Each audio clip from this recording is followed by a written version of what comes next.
जय श्री राम, जय श्री बालाजी महाराज, जय माता की। नवरात्रि में अखंड दीप लगाया है, रोज दीप का दान कर रहे हैं, डेली सुबह शाम भी करते हैं। कई लोग अखंड दीप लगाते हैं, कई लोग 11 पर माँ को भोग लगा अर्पण करते हैं। तो ऐसे भोग और उस दीप का क्या करें, जो फूल उसमें बनता है, जब दीपक में फूल बनता है, उस फूल की पत्तियों का क्या करना है, कैसे करना है। आज माँ के प्यारे चैनल पर आप ये वीडियो देख रहे हो, अगर अभी तक आपने चैनल को सब्सक्राइब नहीं किया और माँ के भक्त हो तो सब्सक्राइब कर दीजिए। नवरात्रि के अंदर इतनी पावन वीडियो आपके सामने आ रही है, आप अगर माँ के भक्त हो तभी ये वीडियो आपके मोबाइल में चल पा रही है। तो इसी बात को याद रखना कि जब हम माँ को ज्योति अर्पण करते हैं और दीप का दान करते हैं कि हे मातेश्वरी, हमने ये अखंड दीप लगाया है, इस पे आपकी कृपा, आपकी करुणा का सागर के रूप में वो फूल बनता है और वो फूल हमारी भक्ति से प्राप्त होता है।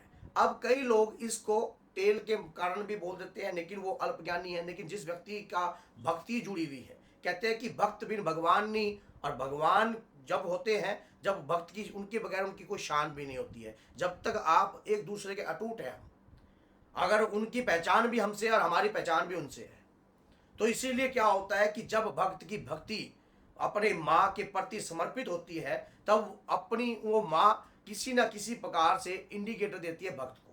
दीपक में फूल बनना, पंखड़ी के रूप में फूल बनना, इस प्रकार से दो दो मुख की पंखड़ी के रूप में फूल बनना, ये जितने भी संकेत आपको प्राप्त हो रहे हैं, ये दया सागरी महाकृपा करुणामयी माँ दुर्गा की कृपा से हो रहे हैं।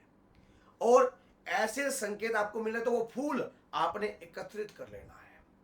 नवरात्रि बड़ी हुई है, बेनिफिशियल है आपके लिए। नवरात्रि में अगर आपने अखंड जो दीप का दान दिया है, गुप्त नवरात्रि में अखंड दीप का दान दिया है, सुबह शाम की पूजा करते हो, तब भी अखंड दीप का हो या सुबह शाम की पूजा करने का हो, उस फूल को एकत्रित कर लो। मेरे पास बहुत सारी ऐसी लेडीज आई हैं जिन्होंने एकत्रित करा है और मैंने उन्हें तिलक बनाना तक भी सिखाया है।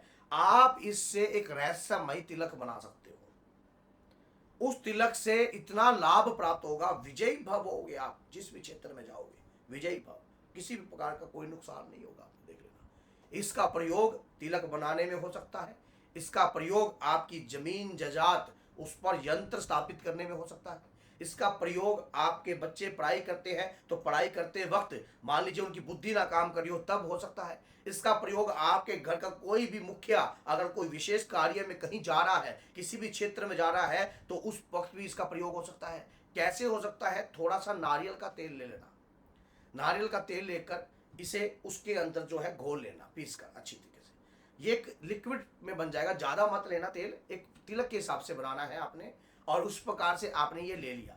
अब इसके अंदर जो है आपने भीमसेन कपूर मिला देना है।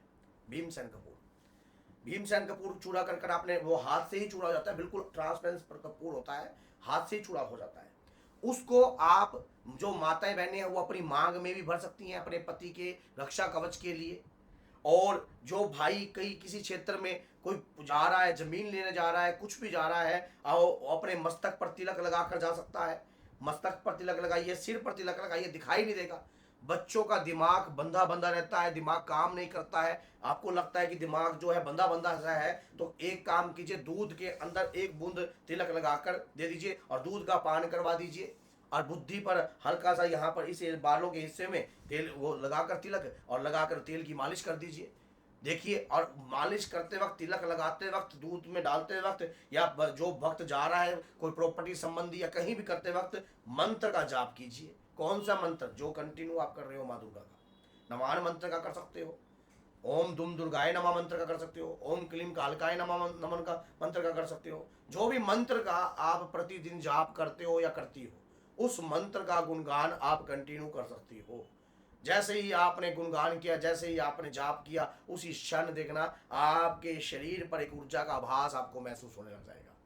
ये फूल बनना। लेकिन एक बात माताएं बहनें याद रखें, जब भी दीपक का दान देती हो, अखंड दीप का दान देती हो, तो बाती जो है आपकी कॉटन की होनी चाहिए, तब तिलक बनेगा। रेशमी कलावा लिया तो तिलक सही रंग से नहीं बनता और सही रूप से फूल भी नहीं बनता है। कई माताएं बहनें होते हैं, भाई मेरा फूल नहीं बना है, क्यों नहीं बन रहा है, माँ मुझसे रुष्ट है क्या? कई बार हमारे में कोई त्रुटि होती है, और जब हम अखंड दीप का दान देते हैं तो घी भी आपका ओरिजिनल होना चाहिए, नहीं तो तेल में बनाओगे तो कालच छोड़ेगा, कालच छोड़ेगा।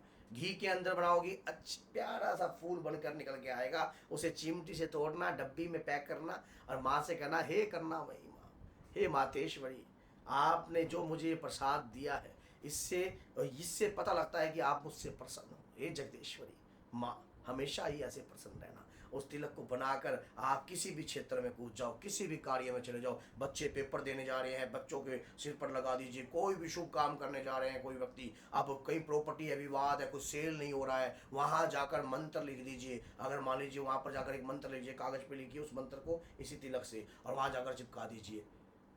क्यों? लगातार अखंड दीपक का फूल बनता है। लगातार सुबह शाम दीप दान देती हो, उस दीपक पर देवी प्रसन्न हुई है, तभी जाकर ऐसा कार्य आपके साथ हुआ है। अगर ऐसे कार्य आप करोगे और फिर देखो, कहते हैं कि ना जाने किस रूप में भगवान आपको दर्शन देंगे अपने आप। कहते हैं कि भाव के बगैर कुछ भी नहीं होता, भगवान कहीं दिखाई नहीं देते। भाव, जिसके अंदर भाव है तभी भगवान दिखते हैं। भाव के बगैर भगवान को आप देख नहीं पाओगी, ना जान पाओगी। आपके अंदर माँ को पाने के अंदर भाव है, या उन्हें देखने का मन है, आपका अंदरूनी इच्छा प्रकट है अंदर से, तो अंदर आपके व्याकुलता है, या अंदर एक है कि आप माँ का रहस्य जानने की कोशिश करना चाहती हो, तब जाकर आप इस तिलक को बना पाओगे, नहीं तो बना नहीं पाओगी। कई लोगों के लिए मानो तो भगवान है, ना मानो तो कुछ भी नहीं। अब पीछे आपको सब रूप दिखाई दे रहा है दादा वीर बजरंगी का, तो आप मानो तो हनुमान जी है, ना मानो तो कुछ भी नहीं। तो ये तो भाव से सारा खेल है। ना मानो तो कुछ भी नहीं है आपके लिए, मानो तो ये आपके लिए एक संजीवनी बूटी है। मानो तो एक रामबाण मंत्र है, मानो तो एक रामबाण तिलक है, जिससे बच्चों का भविष्य उज्जवल करा जा सकता है, जिससे आपके घर का, आपके परिवार की हर प्रकार की परेशानियां इस तिलक मात्र से दूर हो सकती है। ये तेजस्वी तिलक मैंने आपको बनाना सिखाया है। इस चैनल को सब्सक्राइब कर दीजिए, ताकि ऐसी ही प्यारी प्यारी माँ से जुड़ी हुई, माँ कालका से जुड़ी, माँ शीतला मसानी से जुड़ी हुई, माँ दुर्गा से जुड़ी हुई, 10 महाविद्याओं से जुड़ी हुई हर प्रकार की वीडियो आपको इस चैनल पर प्राप्त हो जाएगी। तो इसीलिए इस वीडियो को शेयर भी कीजिए। जो भक्त लगातार पूजा कर रही हैं, या जो माताएं बहनें अखंड दीप लगाया है, तो वो भी उस प्रकार के फूल को उतार सके। तो बोलिए जय सीताराम, जय श्री बालाजी महाराज, जय माता की। माता रानी आपका कल्याण करे और सदैव ही आपका परिवार जो है सुखमय रहे। आज एक मैं बात बोलता हूँ कि दुर्गा सप्तशी में आप कौन सा पाठ कर रही हो या कर रहे हो, कमेंट बॉक्स में जरूर आंसर देना, ताकि जिससे मैं समझ सकूं कि वाकई में वीडियो बनाने से भक्त को इस पाठ से प्रभाव हुआ है। अगर आपको इस वीडियो से या हमारी वीडियो से कोई भी प्रभाव उत्पन्न होता है, तो उसका कमेंट बॉक्स में जवाब जरूर देना, ताकि हम और किसी भी प्रकार की आप वीडियो चाहती हो या चाहते हो तो बनाने का हम पूर्ण प्रयास कर सके। तो बोलिए जय सीताराम, जय माता दी।